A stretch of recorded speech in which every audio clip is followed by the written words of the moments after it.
Good morning, Michelle. Good morning, David. It's another wonderful podcast day, and today we have two wonderful guests with us. We have Edward Simon and Tonja Diaz of Dance Teachers Network. Welcome. Nice to see you both. Yes. Thank you. So before we get into what Dance Teachers Network is, Tonja and Edward, I would like to ask both of you how you got started in dance. And maybe, Tonja, we'll start with you. A little bio. Yeah, well, it was actually pretty exciting. I had danced, not in a major way, but from 2.5, 3 years of age, all the way through my senior year in high school. And I wanted to go to a college, university with a full dance program that included tap, which was hard to find, tap and jazz mixed in with not just ballet. So that didn't work out so well. So I just thought, oh, well, nice idea. I'm not going to dance. I grew up in a very small town, so I didn't have the high level skills to put me in that group to be accepted in certain these programs that I was interested in. So I went on going to school to get my marketing degree and whatever, and thought no more dancing. I'll just do that for fun. And I was at an interstate hotel property working in a Marriott in Chattanooga, Tennessee, where I was going to school, University of Tennessee at Chattanooga. And I went by one of the ballrooms and saw this flash of glitter and movement and loud music pumping. And I was like, well, what is that?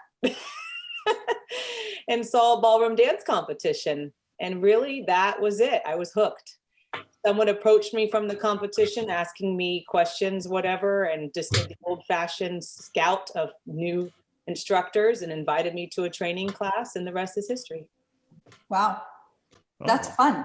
And I totally understand how that all transpires, as when I'm at competitions and you see regular guests in the hotel, just, taking the elevator to their room, and there you are in your gown with glitter to the nines and you're dolled up and your hair's in.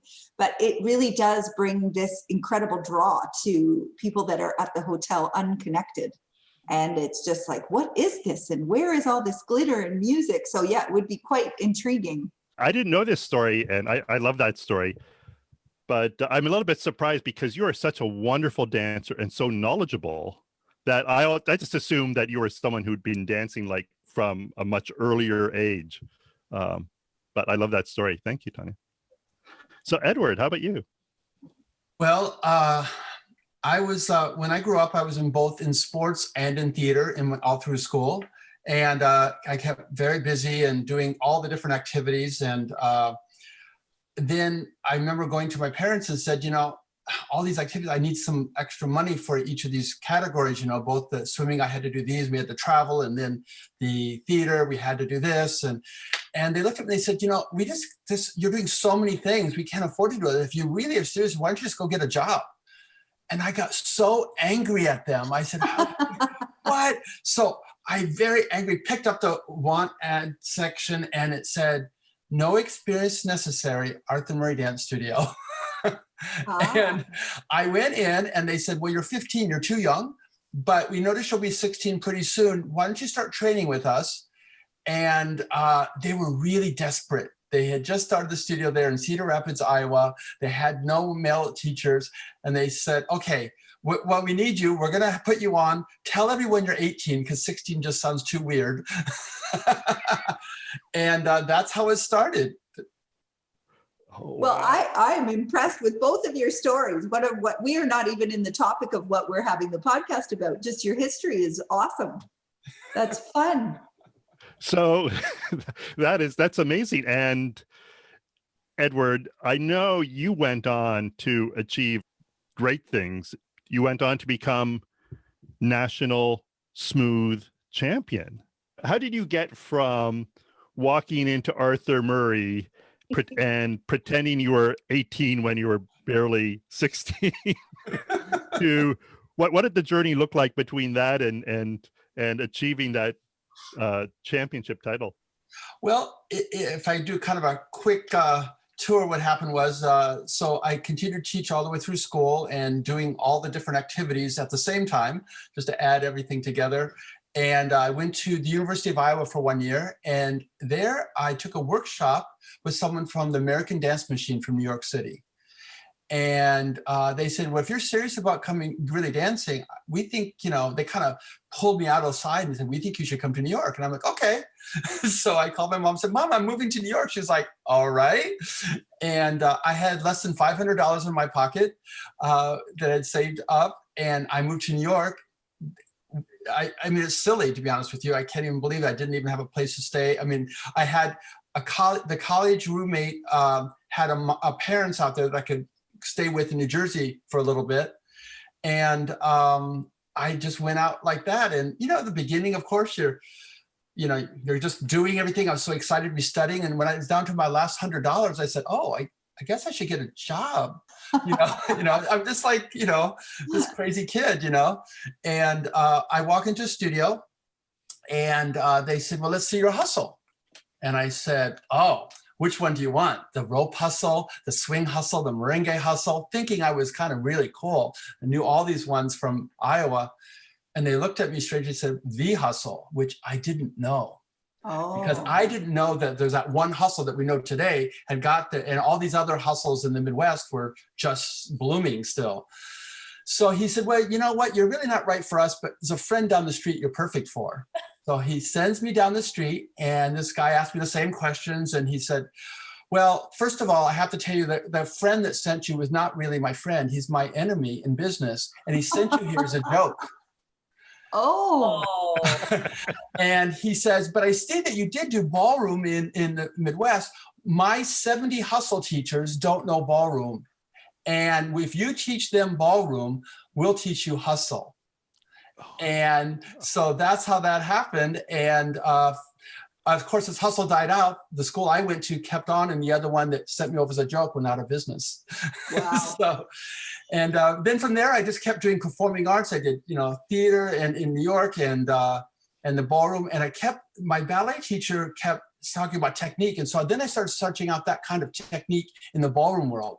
And that made the big difference. So without that understanding of that basic understanding of body and technique, I wouldn't have done anything. So I'm very blessed for Carol Ryu, my mentor, for, showing that. Oh, fantastic. Thank you for sharing. My goodness. That's an exciting journey. So then let's connect it to how the two of you are connected with the Dance Teachers Network. Oh, I can't wait to tell you this one. Edward has been my main mentor in my professional dancing career. Gosh, I haven't been dancing professionally since 2014 was when I stopped. And he was my professional coach, I call my head coach, literal head coach, but also head coach for mental coach, seriously, for my whole 10 years plus in New York City. And before that, I met him because I was dancing with a guy my dance partner in Scottsdale, Arizona, who was just like enamored with Edward Simon III and was like, we've got to get lessons with him. Well, we lived in Arizona and we were trying to figure out, trips to New York and matching up schedules. Well, we always landed at Ohio Star Ball at the same time. So we had this standing appointment with Eddie for, what was that, 2-3 years? Yep. Yeah, every Ohio Star Ball. At the end of the event, after it was all over. Yeah, yes, of course, we got to clarify because that would be unethical otherwise. So we would be taking lessons with him as they're tearing up the floor, literally, late at night. When they're breaking everything down, we're sitting there until dancing on the last squares that were on the floor while they're breaking the ballroom down, taking our lessons, our annual lesson with Eddie. It was great. And then when I moved to New York, it wasn't a hesitation. I just loved his mentoring, his coaching, his training. It wasn't a hesitation. I signed up with him no matter what partner I was with at the time, which wasn't a ton, but every single one of them, it was an assistant thing on my side. We have to be with Eddie on a regular standing as much as possible. So. Wow. Okay. So then what about the conception and, development of this Dance Teachers Network? Well, we liked each other, and so that was good. He liked and respected what I did in the business world of our industry, and I liked and respected what he did in the dancing and also business world of our industry. And then, I ended up marrying Randy Diaz, who's always been close with Edward for years. And so it was just a natural thing for us to talk about what we were wanting to do. And when I resigned from a national training director's position to take care of my children, to spend more time at home, we talked about our ideals and what we wanted for the industry, our dreams, our hopes, our passions. And we just were like, we looked at each other like, perfect, we want the same thing. Oh, wow, this is so cool. We want to serve our industry the same way. We have the same passions. So we just matched up. And then we have another partner with us, which Ed will talk about, who he was also talking to at that time, who matched right up. So the three of us got together and formed Dance Teachers Network, or Dance Alliance Network with Dance Teachers Network. You got to love that serendipitous part of our life, right? When things just seem to line up and come together and it's meant to be. There is definitely a reason why that all synchronized so well. Yes, it was, it's amazing how that works. I mean, I remember from my perspective, I was helping lots of people through their things, which I liked. And I looked at my schedule one day. It was a Tuesday. I always remember that. And I was completely booked the entire day, but with not one paid hour. They were all mentoring. I was just trying to help people through the dance business. And I said, wow, I really love this, but this isn't very smart for a lifetime goal of, being able to be sustainable. Then I went to the studio and I saw these young professionals and amateurs both just trying to struggle to get money to be able to afford their coaching. And I saw them on the lessons, and on the first lesson, they're telling them about how to reach your head way over here in an exaggerated way, or do samba voltas. In other words, they were teaching what they were working on, but of course wasn't appropriate for a beginning student. And I thought, this isn't going to work this way. And so I started thinking there has to be a way. I know the information. I know there's people out there that we can put this all together. So I reached out to Tonja, and that she said she had already started kind of doing this business coaching for some people. I'm like, that is so perfect. And then I reached out to Tika, who I've known for many years, and her and her husband had just moved back to New York. And she says, no, actually, she called me and she said, I just moved back and I kind of feel my kids are getting older.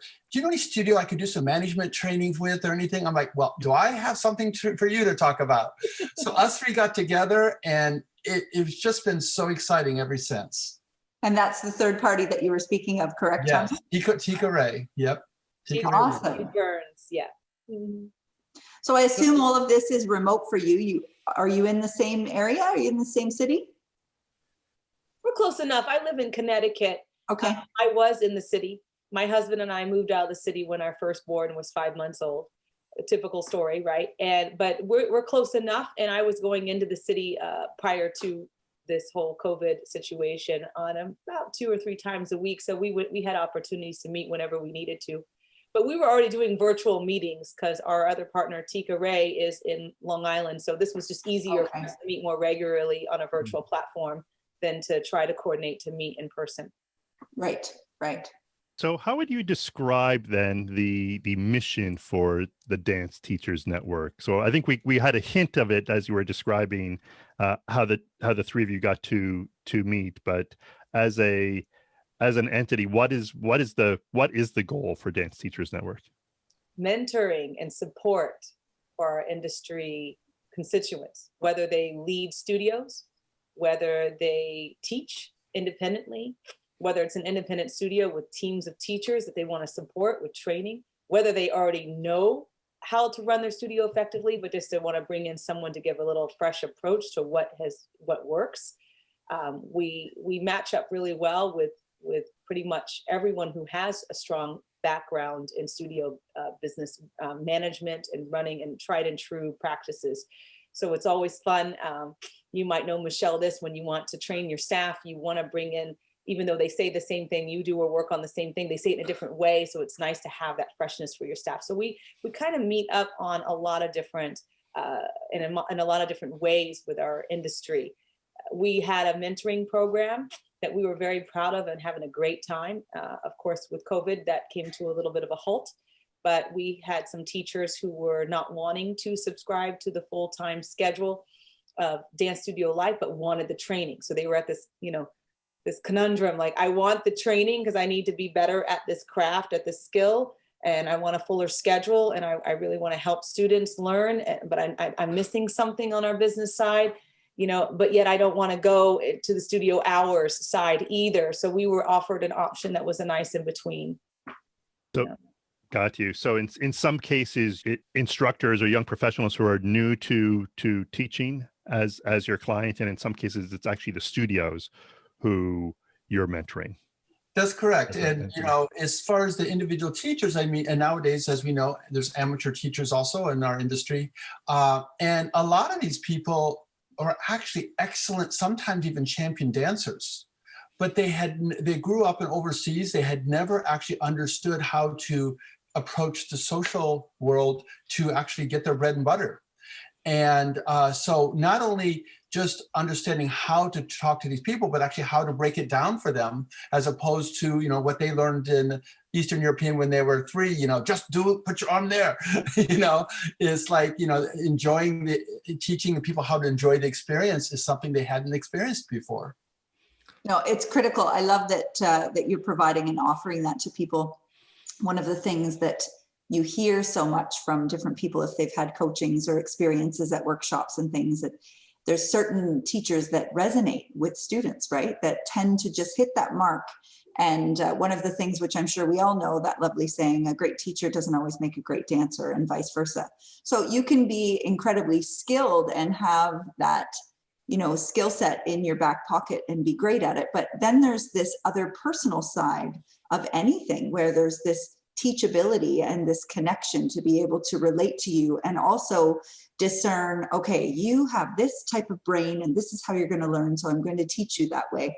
Those are so incredible when you're able to do that. But you get staff in, and not everybody thinks that way, so that requires the training, right? That requires that ability to help them and pave the way so that you have more success all around. And we're so excited because very often a lot of these talented dancers will just assume that that's just the way it's supposed to be, that people just don't stay, well, they're just not dedicated enough. But what we're trying to show them is, no, it's how we approach them. And everyone came in wanting to learn. And Tonja just has some systems already in place that we're able to just give them the ABC. And as Tonja mentioned, we expected in the beginning mostly to work with these teachers who had no knowledge at all of this. Some of our biggest clients are actually studios who are extremely experienced, 30, 40 years, but realized by their staff hearing it in a different way, it really helps the studio. And that's been exciting also, the duality of that. Sometimes Tonja will say something and she deals with the younger people, that hear it in a new way. And, it's not like the old way of training. We really pride ourselves in never saying anything that we wouldn't be proud that the students heard. And I think that's very important. Right. It's learning like what you are saying and why you are saying it, what you are doing and why you are doing it. How does this benefit the student? Then you will have a full schedule. So it's not, the old style of training where it's just you do it this way every single time. Yeah, you follow a system. It's like having a blueprint or even a structure. I like to use the structure of an apartment building. Every apartment inside is structured the same, but the people who move in decorate it differently. So yeah, the structure works, but how you present what you're saying and what you're doing to each student has to vary on the person that's in front of you, also in staying true to your own true organic self. So this has been really fun for me to work on, and I'm having such a blast doing this with Eddie and Tika. And I love the components that they bring in. Like, for example, Eddie works on, like he mentioned briefly, but I want to just touch on it. A lot of these teachers don't know how to make the students feel comfortable and how to use a progression in what they're teaching, so that it builds up to the end result of what these teachers are trying to force from the beginning, right? How to teach good movement from the beginning and some people also teach bad movement and go and change it later. But what I love about Eddie's system that he's developed and he's training, working with our teachers and other teachers as well, how to build good habits from the beginning so the students are comfortable no matter what level they end up at. You never have to reteach them. He has got such a gift at this. this skill. So it's wonderful not just to have a system on how to, like you said, the different personalities and how to connect with a different personality, but how to teach dancing in a way that makes someone feel comfortable from the beginning and can still build to a very high level. That's exciting. You know, and quite frankly, even though I'm very blessed with my titles and whatever, that really shouldn't affect, like you said, doesn't make someone a good teacher. And sometimes I find that really excellent teachers, the beginning, the advanced dancers won't listen to them because they didn't have that pedigree, they didn't have that title. They're like, oh, they're just social dancers or whatever. And I'm blessed to have that title so I can go back and say, no, actually, this is what you need to listen to. Because yes, I can teach someone to be a championship dancer, but if they don't know basic social skills, I know they'll never be a great competitive dancer also.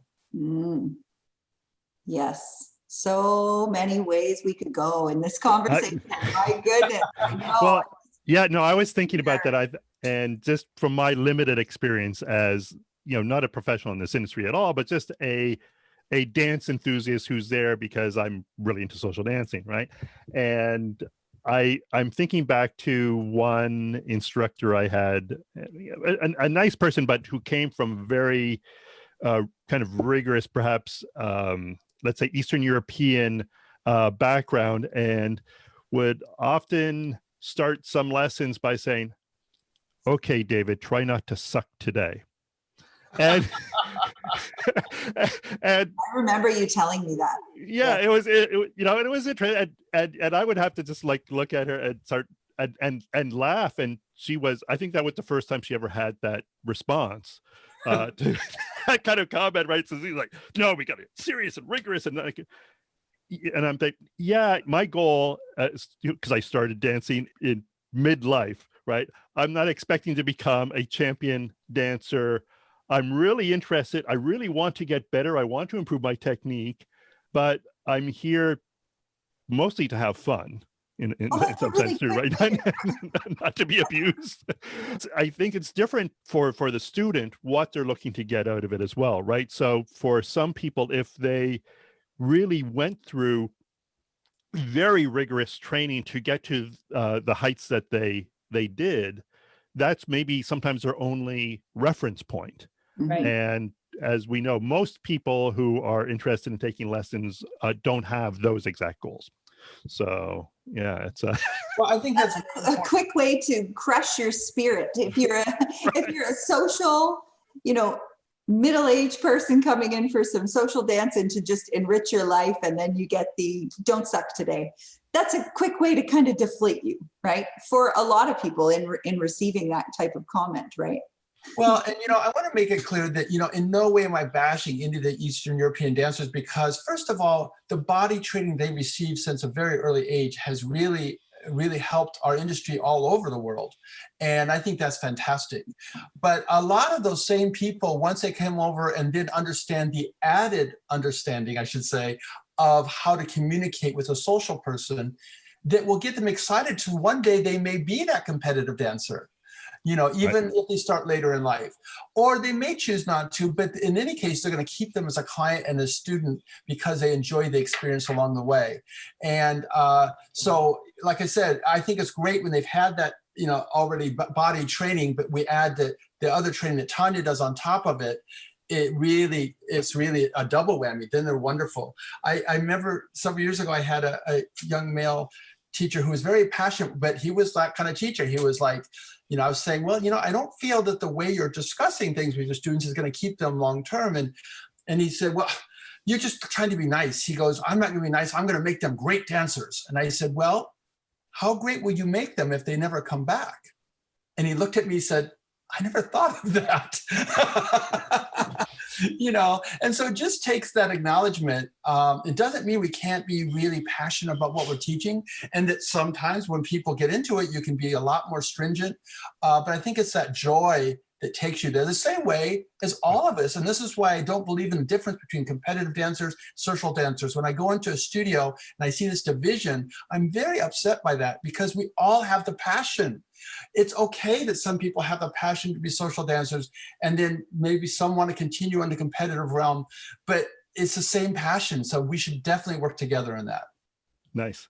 So I understand now you've got some new angles that you're looking to move in, and you're thinking about how you can take lessons from the ballroom or the dance world to the business world.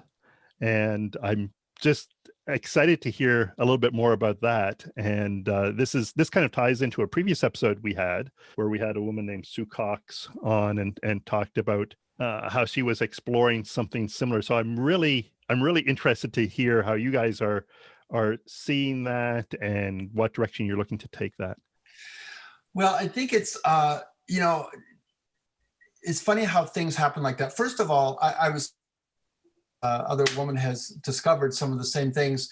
Tonja and I have talked many times, and Tika also, that when something happens in your world, it's probably happening in another world somewhere else also. And that's just the way the energy works. But we're kind of excited, at least over here in this hemisphere, that we seem to be kind of hitting a new understanding.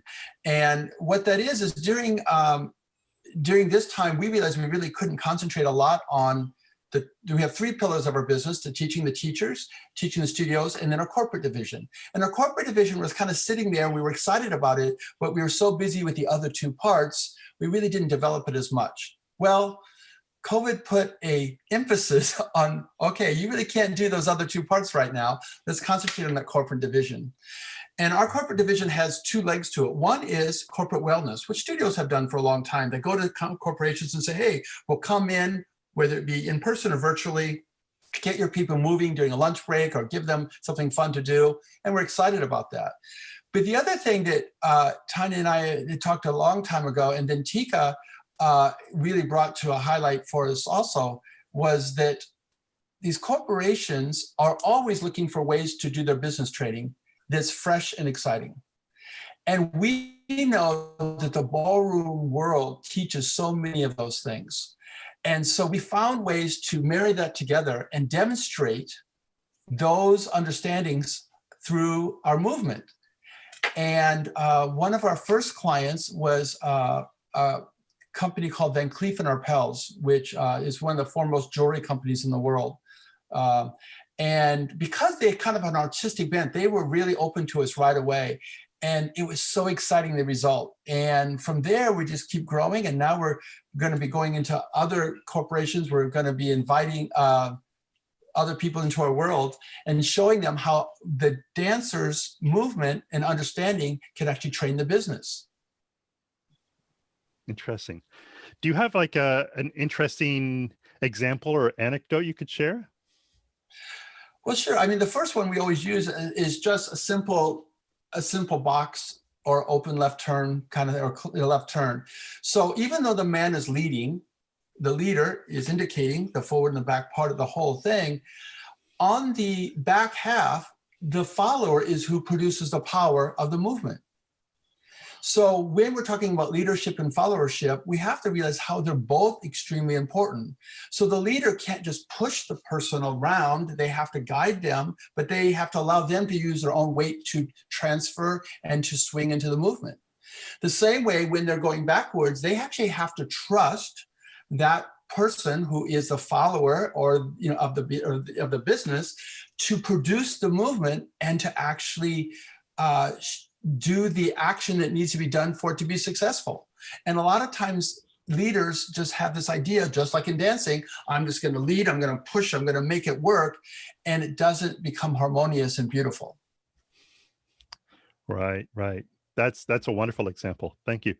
Yeah, I guess you can't be an effective leader if no one's actually going to really follow, and it needs to be that kind of a dialogue, right? Well, you need people to invest. Yes, and followers tight active role. That just like in the dance world, followers have to realize they have to be very active.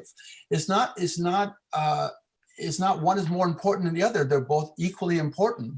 And the follower has to really move their own body. And we teach that in dance. If the follower isn't active, 100% active in that movement, it's not going to be successful. In the same way in the business world, if the followers aren't totally invested in their responsibility to move it along, it's not going to be successful either.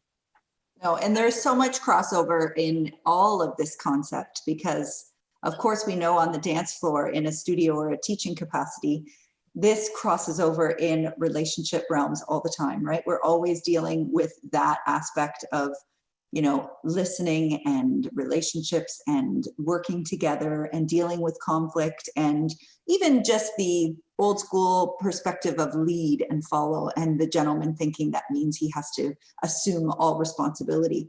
Not at all, because, you know, thank you for that lovely muscle, David. The cliche saying that everybody knows, it takes two to tango. It is so, I bring that up all the time. I don't care what dance you're doing. It takes both of you. And so to carry that over into a corporate or a business perspective, or a relationship, or your children, you know, it's a building relationship of how we help and work together. And that is really what I'm sensing is encompassing the whole concept of what you're doing, which is fantastic, because it relates in such a wonderful way. Yeah, and like you touched on for a second, Eddie, there was like the followers need to understand their roles are very important.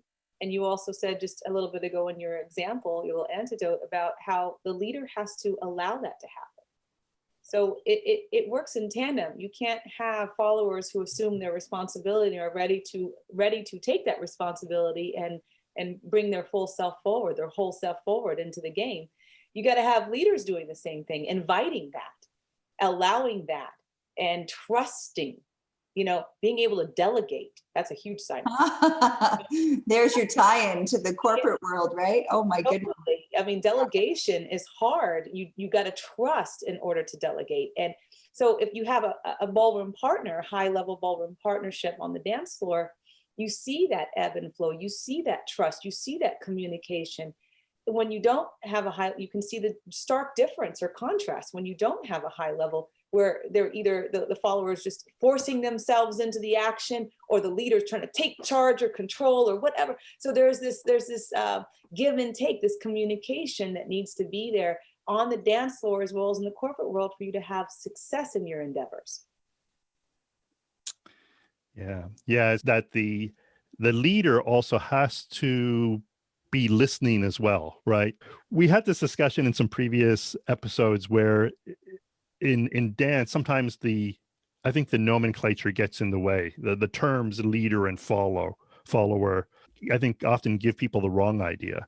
But because both are playing an active role in the second half of that turn, you have the person in the follower role really measuring the size of the step and creating, you know, some of the energy. And if the person in the leadership role is not paying attention, not listening, right, through their body, then they're not together, right? Well, and that's so right. I mean, when I'm coaching, you know, what we teach often is something that's so apparent in the business world also, and that is the leader indicates the direction and the timing, because you do need someone to say, this is the direction we want to go, this is when we want to do it. And that is the leader's role. But notice I didn't say they led them or pushed them, they indicated, this is where we want to go. Then the follow doesn't just follow it, the follow interprets that to the music. And then the leader follows the interpretation. So in other words, if I did something and they interpret it in a different way than I expected, I have to now follow whatever that response was, because that's where they are right now. I can't just say, no, it's supposed to be over here. And I see that happen sometimes in social dancing and competitive dancing. They try to adjust, not being aware of where the partner's weight is, where their body is, where their emotion is, where their connection is. So even if it's misinterpreted, I need to now take this as the new truth and go from there. Nice. Something that a lot of people don't realize happens on the ballroom competitive dance floor. A lot of people think that the routines are stuck, the timing and direction are predetermined, everything has to hit. And you know what? It is choreographed for the ideal scenario. But when you're out on the dance floor, oh my gosh, things change all the time. And if you aren't flexible, if you're not sensing each other, like Eddie, you have to tell this one story about you and Michelle when you were dancing, how you led something and she took, and you have, like he just said, you have to sense. So he led the timing and direction. She felt something completely different. They get off the floor and she says things to him sometimes like, oh, that was fun, interesting, new choreography, you know, but on the dance floor, things happen all the time. You cannot the lesser experienced dancers get angry with each other, and you can see the angst on the dance floor because that wasn't the way it was supposed to be. But the more experienced dancers, they play with it. They have fun with it. It changes. The timing changes. Sometimes the direction changes. Sometimes your whole routine changes in the moment. And Absolutely. you just have to allow that to happen and to sense and to go with it, because that is, like Eddie just said, that's what's happening now. Well, and that is such a good point. And this is what's so cool, whether it be a social dancer, competitive dancer, or a business, this is so relative because, you know, we have to work by what is, not what was supposed to be. And that is what all three of those people or situations have to realize. So what she's referring to is, you know, I never did the same thing twice. And sometimes it would be the music just inspiring me to do something else, or there was someone in the way, so I had to go a different direction, or Michelle would do something like, oh, and so I had to be aware of what she did, like, oh, I didn't expect that. But I was so fortunate, she never once walked off the floor and said, well, you didn't do what we planned. She would say sometimes, gee, that's new, interesting choreography we've never seen before. But by being aware of each other, it made it right in that moment. It made it true to that music, into that time and that space. And when I'm judging, I can tell the people who don't understand this. The lesser dancers are trying to do it. They'll just go through and actually, quite frankly, often contort their bodies trying to get into the choreography they had planned in that certain space and time, bumping into people or distorting their bodies, trying to do that rather than be in harmony with their partner and saying, what is possible now? And listening to the music and being in that movement. And that's why, you know, if you're doing the swing dance, you know, wonderful, listening to the music, Argentine dance, it really should be no difference in the competitive world, in my opinion, at a top level. You know, it should not be any different. Yes, that makes so much sense. And as corporations now are really have such a focus on trying to be more agile, and agility is really about changing dynamically, always to changing circumstances that are outside of a company's control often, right? Technologies are changing, things like COVID come along, right? And the agile and nimble companies are able to adapt, and the ones who are trying to stick to that choreography are doomed for failure. So this is such a great nail on the head. That's why there's a term in dancing we call pivot. Yeah. And this is what they're starting to talk about a lot in business. And as we dancers, we know about pivoting, you know. But here's the thing, if you use an international term, a reverse pivot and a natural pivot. For those who don't know the international terms, a reverse pivot is to the left and a natural pivot is to the right. So why is a natural pivot easier to do than a reverse pivot? So a lot of people go, I never thought, because you can't do reverse pivots continually down the floor. A natural pivot to the right, you can go all the way down the floor and just float all the way down the floor doing those pivots. So the reason for that is the reverse pivot, the partner is on the opposite side of the direction you're traveling. And the natural pivot, the lady, in this case, was on my right side, and I'm turning or pivoting towards where she is. So we teach business owners, that's so important to understand. If you're trying to pivot away without understanding where your employees are, you're trying to pivot away from them, you're going to be dragging them into this rotation, and you won't get down the floor very far at all, the floor of life and business. But if you understand where they are, you can pivot towards them. And as a team, both people producing power when they go forward into a pivot action, you can continually pivot beautifully and artistically down the floor. And we can demonstrate that when we have the dancers, and so they can actually see the difference. Yes, I was going to ask you how you demonstrate and visualize that correlation so people could see that. So if you're doing this in a corporate perspective, you're obviously not teaching people to dance, you're using it as a reference. That's exactly right. That is your teaching tool. You have people demonstrating this so that you can actually see the ease that gets developed when things are working properly. And even non-dancers can see this stuff very easily. You know, they can see when it doesn't look as good. One of the corporate things we did for a company, they wanted to know about it was for managers, how to coach their people better. So we started off and we kind of surprised them. We brought in two wonderful dancers, Daniel and Vanda, and we had them start off with a big performance. Now these by the way, these people had no idea what they were in for. Their makeup, full costume, bam, flash show. It was fabulous. and yeah, and so all of these managers were like, wow, this, we had no idea this is what we're going to be seeing today. They looked at that, they applauded, they just thought that was amazing. So then I asked the two dancers to go change into rehearsal clothes, and I said, now, you guys thought they were pretty good. Oh, they were amazing. You know, they couldn't believe it. I said, well, first of all, you should know that they just learned this just for this particular thing. But because of their knowledge, they were able to get it together where you liked it already. But it can still get better. So we're going to show you how to coach someone who already knows something, but make it even better yet.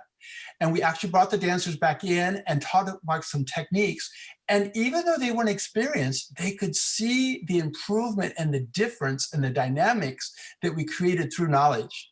And they were so excited how they could relate that to no matter all their employees that they're managing were good, but they could always make them better. Nice. Yeah. That was really cool. And of course, we talked about how to relate to the people, how they should relate to each other, the employees' relationship, the manager's client's relationship, or even manager salespeople relationship, how that had to work. And we talked about that within the partnership of the dancing, and then how that related to their business.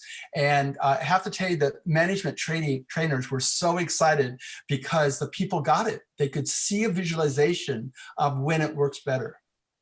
Yeah, and that's part of the success and what this journey will be so great for you because of that visualization. It's one thing to just see copy. It's one thing to just listen to somebody going on, and you lose your audience very quickly if there isn't something else.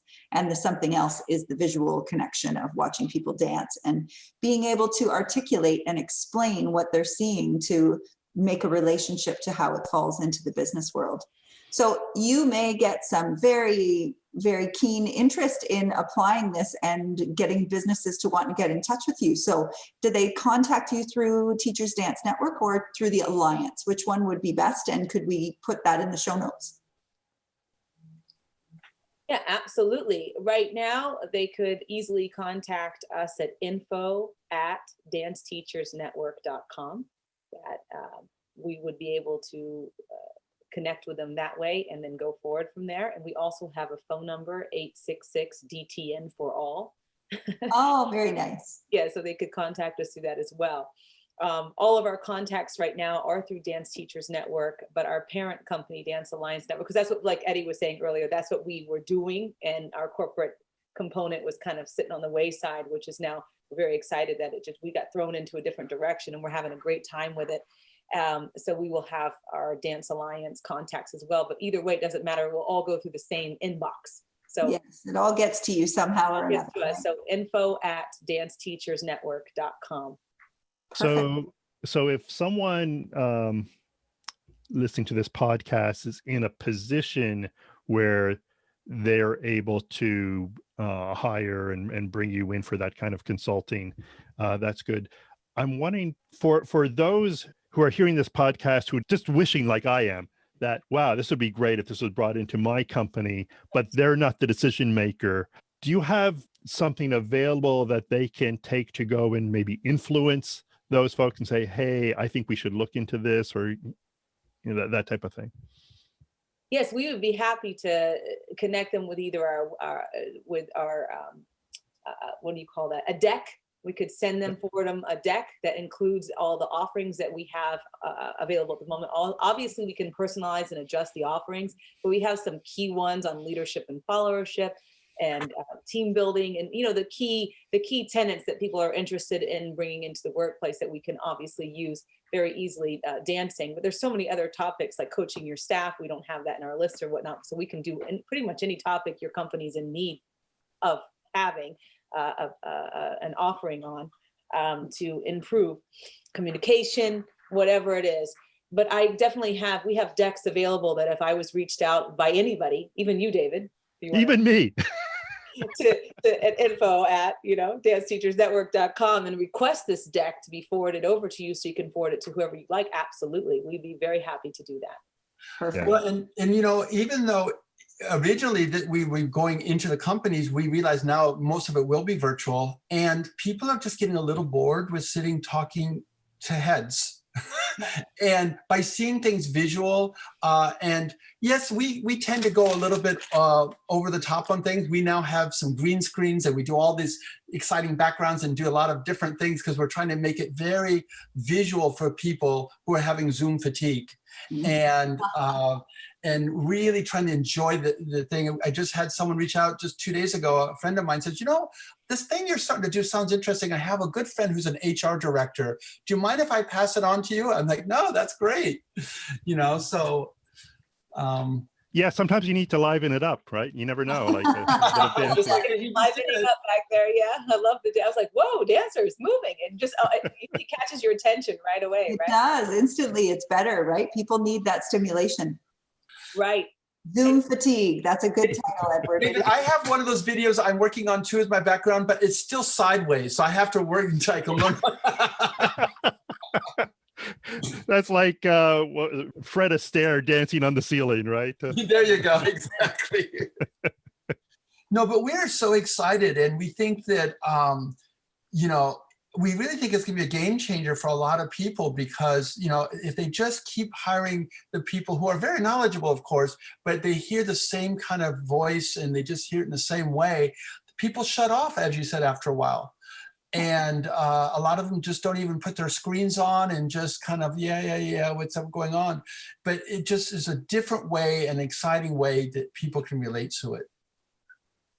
Nice. Wonderful. Well, thank you very much. Yeah. I think that this is going to be well received, lots of great feedback and information for people to absorb and share. And we will definitely include all of those details. And we'll be in touch maybe in a little bit and follow up and see how things are going with the, as the world changes. Hopefully 2021 will be better for all of us. Well, thank you. You know, I just want to mention also, going back to the teachers and studios, we know this is a very hard time. And we've done a couple of free seminars, had a great response, 50, 60 people from all around the world actually participating in them. And we're going to do some more coming up, just to try to get people connected. What she mentioned earlier, we call success stories. And, you know, sometimes when we're in our own world, just to hear someone else's success story inspires us. And that's what we want to do with Dance Teachers Network is to all you teachers and studios out there, we know it's hard. But I've been talking to so many people, and I know that Tika and Tonja have been talking to people, and we're getting as many success stories lined up just to hear some refreshing ideas. And we'll be doing that, and we'll make sure David knows about it so he can let people know too. Absolutely. That would be great. Yeah.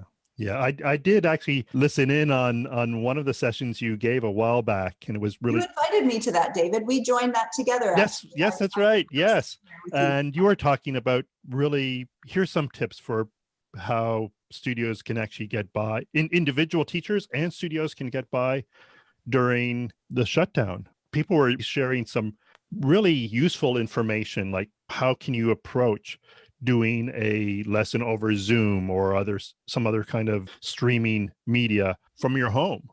I thought that was really, really sweet that, you know, we had people coming together and sharing useful tips and perspectives.